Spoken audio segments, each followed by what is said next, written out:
This is Polyamory Weekly, tales from the front of responsible non-monogamy from a pansexual, kink-friendly point of view. A warning for our under 18 listeners. This is an adult-oriented podcast about really lascivious things, like communication and honesty in relationships. If you're under 18 and looking for upfront advice and answers to questions about sex, please visit scarletteen.com.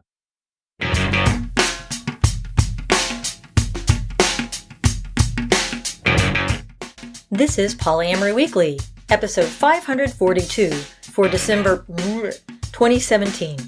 So, your partner is dating a drama queen. That's coming up on today's show.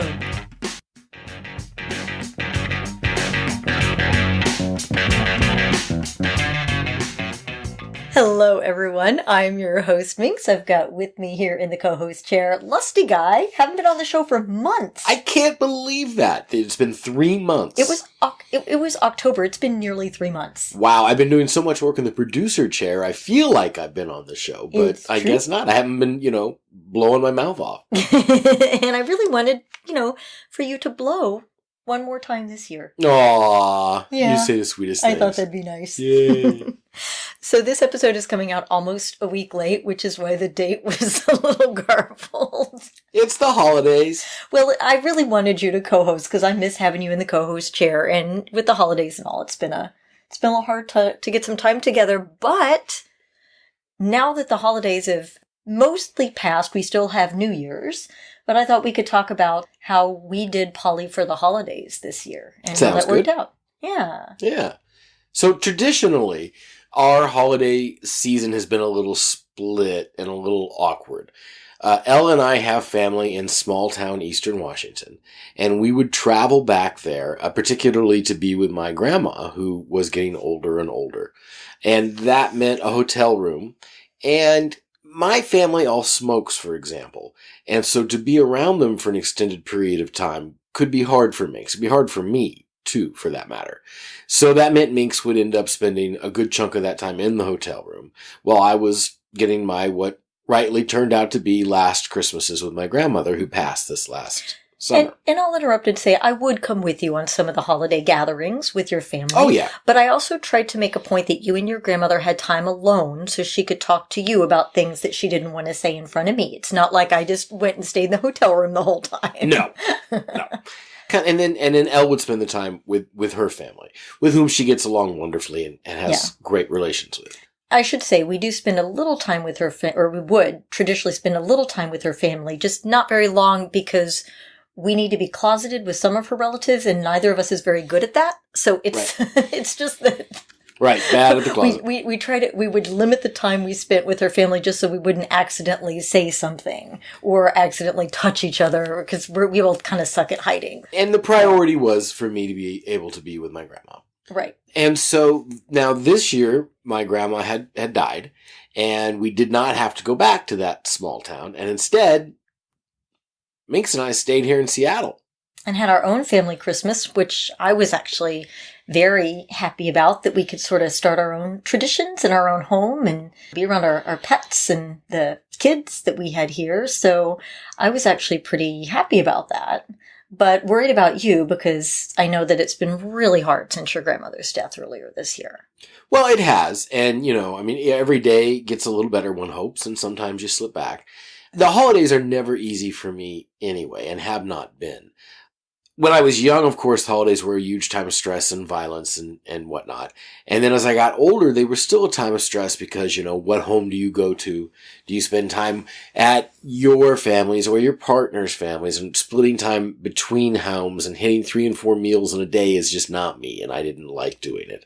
And it was also stressful because I would go back and then run the risk of bumping into my mother, which was never pleasant.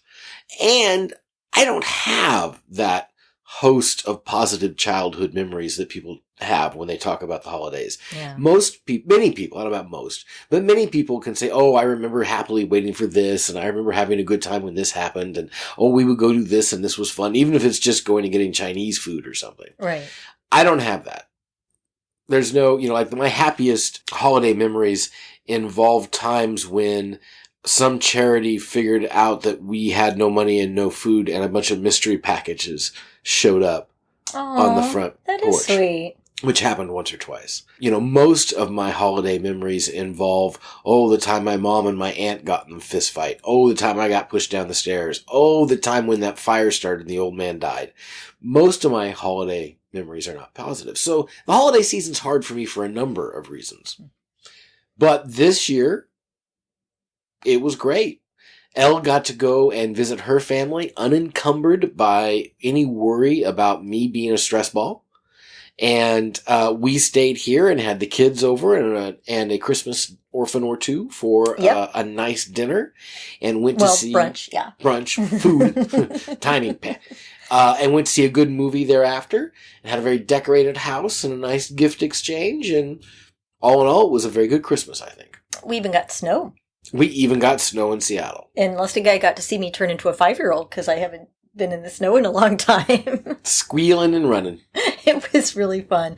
It was really nice to be able to, spend a holiday with you in the home that we now share, and have the kids come over and play board games, and be able to take in a couple orphans. It was really nice. I was really worried that this, we may have to deal with some unpleasantness or just depression, just not feeling really great this year.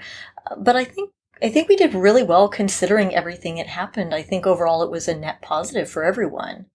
Yeah, it worked out well. And, I don't want to create the impression here that I felt great the whole time. I didn't. One of the reasons why it went well was that Minx gave me room when I felt down and just needed to go be by myself to do that. And it was really hard, but I had to resist the urge to try and cheer you up. Because I love Christmas, and I'm just running around like a 5-year-old on a sugar high. And, I really had to understand it's okay for me to be excited about going to see the Nutcracker and the holiday lights and all these things. And it's okay for him not to be.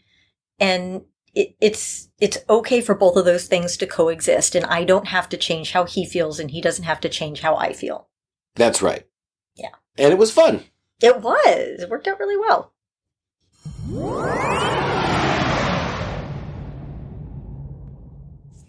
One quick announcement before we get on to our topic. This is from Threadfinder, who said that they're continuing to coordinate the Baton Rouge Open and Poly group, BROP. It's continuing to grow and evolve. The first Monday discussion group was at Brew Ha Ha, and it's starting to outgrow the space, and it's really vibrant. Threadfinder says our monthly drunch and pool parties can be really busy, so clearly Polly is doing well in the South. We've been using meetup.com, Facebook, and FetLife to reach people. I often mention your work and am so appreciative of what you are doing. Aw. Jessa and I also organize festivals and will be featuring new teachers focusing on relationship and connections at our fall festival, Reunion of the Spirits, as well as the spring event, Drums in the Swamp. And there's a link. I'll put that link in the show notes. So, a little final conclusion, a little word of praise for us. Your work has definitely helped us as we always try to be honest, upfront, and to date our species. So that's from Threadfinder. Very nice. Yeah. Baton Rouge, cool. Baton Rouge, very cool. Although I noticed you did not actually pronounce the abbreviation. BROP. No, I didn't. Yeah, BROP. I like it. Baton Rouge Open and Poly. BROP. BROP. Yes.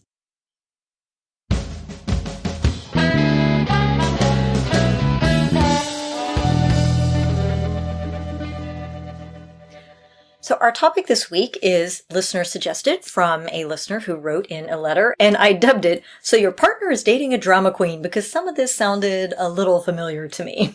The letter was rather long, so I'm going to do the best summary that I can, which is that our listener, Kathy, has been dating a guy for about a year, and he started dating a new partner, X, about 4 months ago. So they're all kind of new to poly.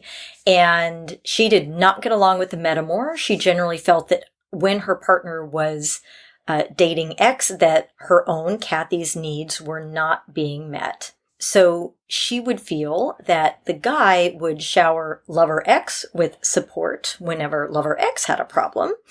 And then Kathy would feel like she was doing the emotional labor of supporting Guy through that event. However, when Kathy needed Guy's emotional support, for example, when she lost her grandmother, she says that Guy couldn't do that. And Kathy felt that was because he was always supporting X with her issues. So Guy and X break up and get back together a couple of times, and Kathy supports Guy through all of this. And now he wants to get back together with X again after the latest breakup. And Kathy says she feels awful, but she just can't bring herself to back that plan and ends up exercising her veto power. Now, what she asks of us is, so besides sharing my story, I have a question.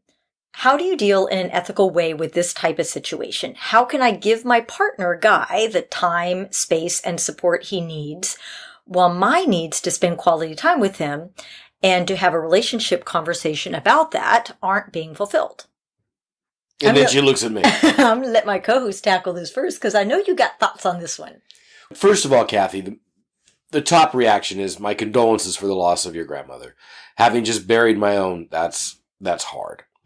To directly answer your question, the way to ethically behave in this situation is the same as every other situation. There's really no difference. To be open and honest and respect everybody's autonomy. Now, it seems as if you've been granted veto authority.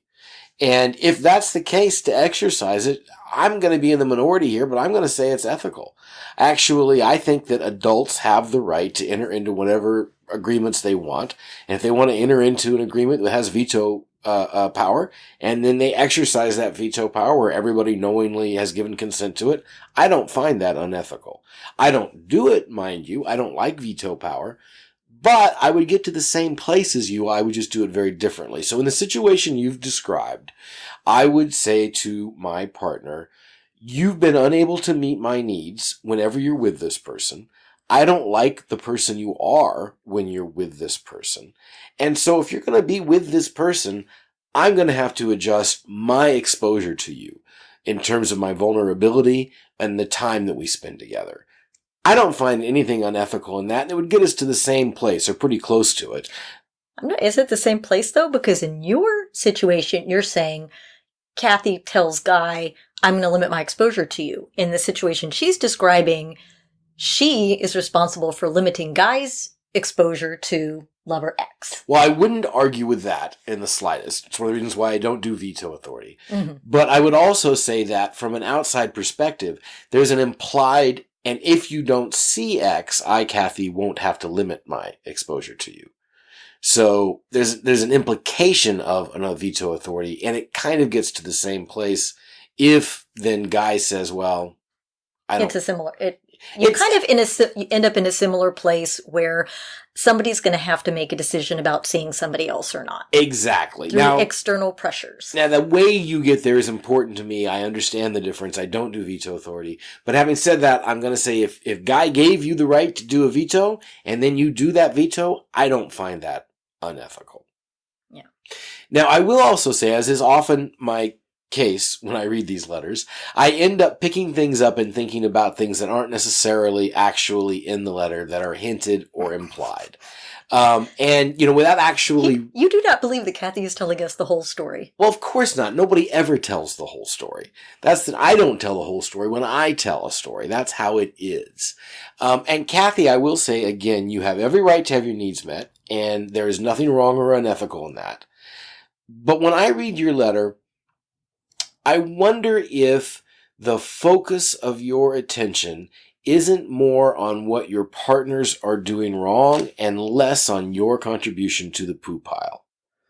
I don't know you and I don't know for sure, but I will ask you to consider what your contribution to the poo pile is, and if finding that is helpful for you. It may or may not be. I don't know for sure. But I do know that I think you might find some value in sniffing around and trying to find your own poo. Having said that... That's just a lovely image right there. Oh yeah, that's me all the time.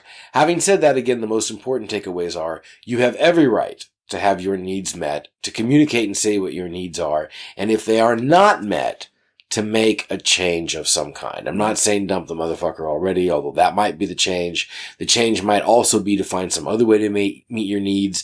The change might be to limit your exposure and vulnerability to that person. The change might be to start having stir Fridays. To quote Archer. Yeah, there could be a lot of things. There could be a lot of things. But if you're not getting your needs met, you have every right to say so and change something. Well, I have to say this, Kathy's letter did resonate with me because, it was my decision to characterize this metamour X as a drama queen, which may or may not be fair. But having dated somebody and been with somebody who did love the drama queens and was kind of a drama queen himself, this kind of resonated with me. There was similar, but not the same. There was a point where I just felt like he was dating so many people that seemed to have so many emergencies all the time that it's not that I needed him in particular, but I felt like he was always rushing off to save somebody else. And that if I didn't manufacture an emergency myself, that I couldn't just have a quiet night at home. And that was, of course, upon me to say and ask for. So I do understand being with somebody who has a very dramatic partner who is always having, some type of issue. But I'll echo what Lusty Guy said too, and point to the Relationship Bill of Rights. One of the relevant bullet points in the Relationship Bill of Rights is that you and everybody else in a relationship has the right to seek balance between what you give to the relationship and what is given back to you.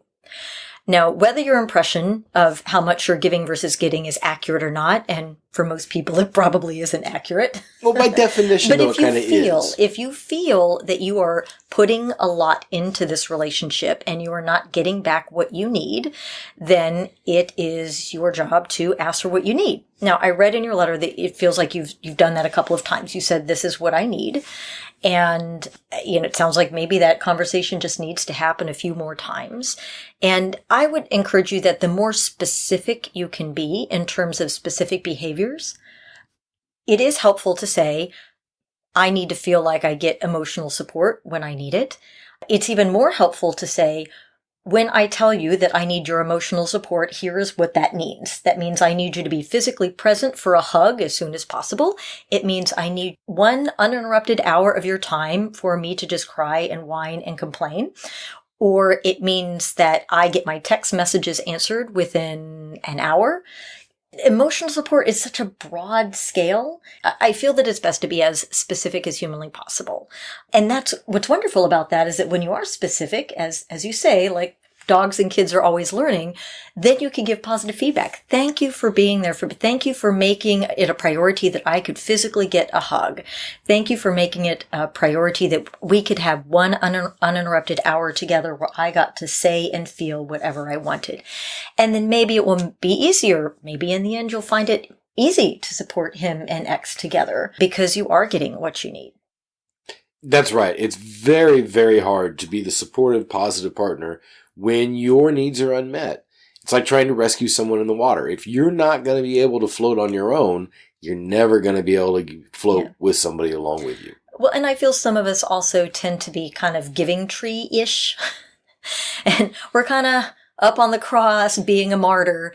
And when other people may not know or understand that we are feeling that there is an imbalance. So get down off the cross.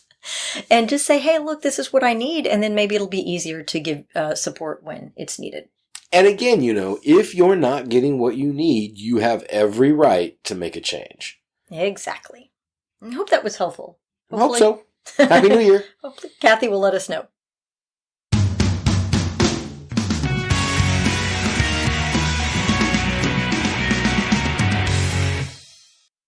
And our feedback this week is from Diane, who said she just started listening to the podcast, been working backwards in time, which I think makes a lot more sense than going back to the beginning and listening up, and was listening to episode 486 on introverts and anxiety. And at the end, someone wrote in saying that his wife is now identifying as a heteroromantic gray asexual.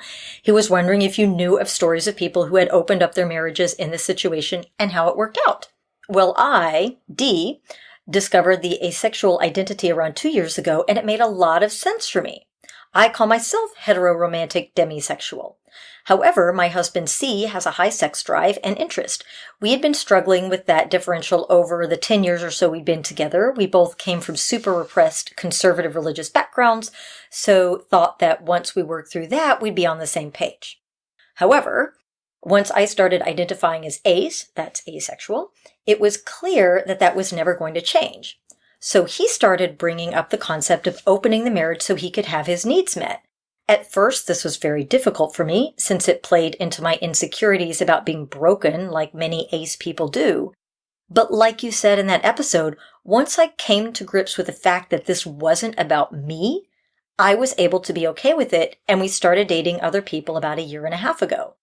I've been very lucky to have had 2 partners who met me with no expectations about sex, and it's been wonderful.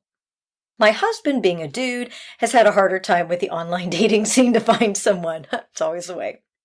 But has still been supportive of my other relationship. My long-distance boyfriend came to visit and stayed with us last week. Anyway, that's been my experience of opening up our marriage because of a newly identified sexuality, and it has worked out so far. Thanks for the show, D. Good on you, D. And good luck, Mr. D.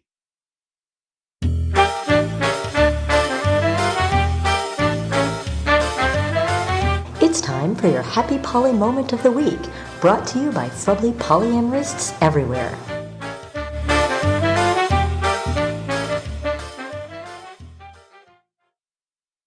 Our Happy Poly Moment this week is from Scott, who said, I have 3 deeply loving relationships. They have other partners too. Having the 3 of these beautiful people in my life has changed my world. I've never been so happy. I've also discovered my queer self. For my 46th birthday, I decided to celebrate that by buying myself a ring with their names. It's been on for a month and I can't stop looking at it and playing with it many moments of every day. I have lots of other interesting happy poly moments I will share later. That's a pretty good one though. Oh, very nice.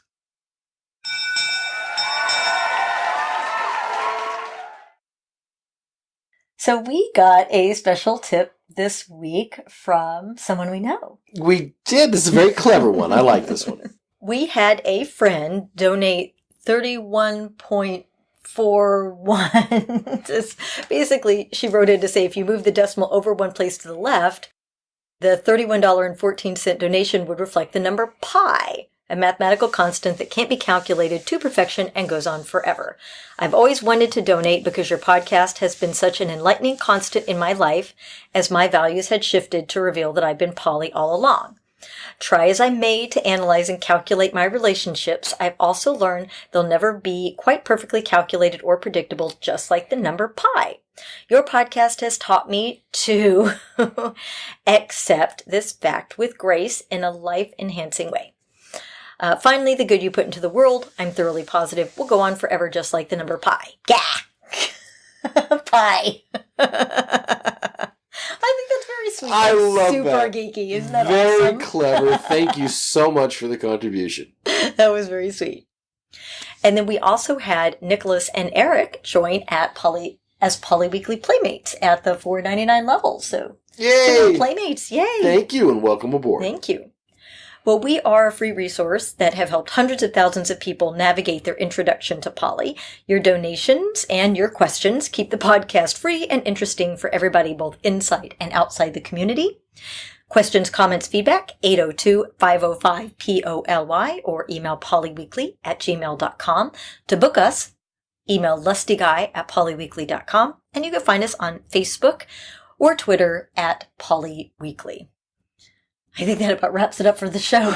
And a good thing, too. Yeah. Thanks so much for joining us. And remember, it's not all about the sex.